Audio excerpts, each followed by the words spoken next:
So now we have 50-year mortgages. At this rate, you're gonna have to buy a house as soon as you're born just to have it paid off by the time you hit retirement.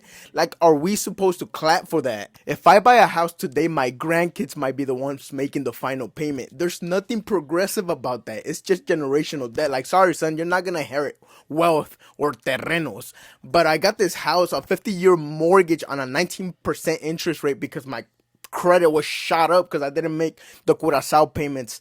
So there's that to remember me. Dad, am I going to hurt the house after you push? Yeah.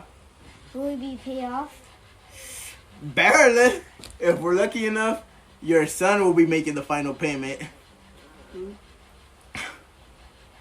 Here's what's actually going on. Housing prices are completely out of control, and we know that the average home in the US is over $400,000, interest rate around 7%. So the government's bright idea is, hey, instead of making housing affordable, what if we just stretch the loans longer so you could barely afford it? Brother, people can barely afford to pay a 30-year mortgage. That's why half of the country has to refinance just to stay afloat. And Cabeza de Calabaza in the White House has the bright idea to extend the leases to the afterlife. Imagine that, 50 years, you'll retire, die, and your kids will be making payments on your starter home. That's not the American dream. That's Freddy Krueger's mortgage plan.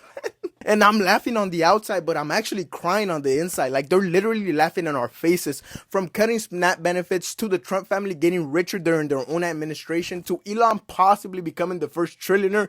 Meanwhile, churches are like, sorry, no baby formula for your starving kid. The rich are hitting us from every angle and we're just blocking the punches with our faces. What's next? 100-year mortgage for a tent in a parking space outside of Walmart? At this rate, babies are gonna have to leave the hospital with a birth certificate and a loan officer.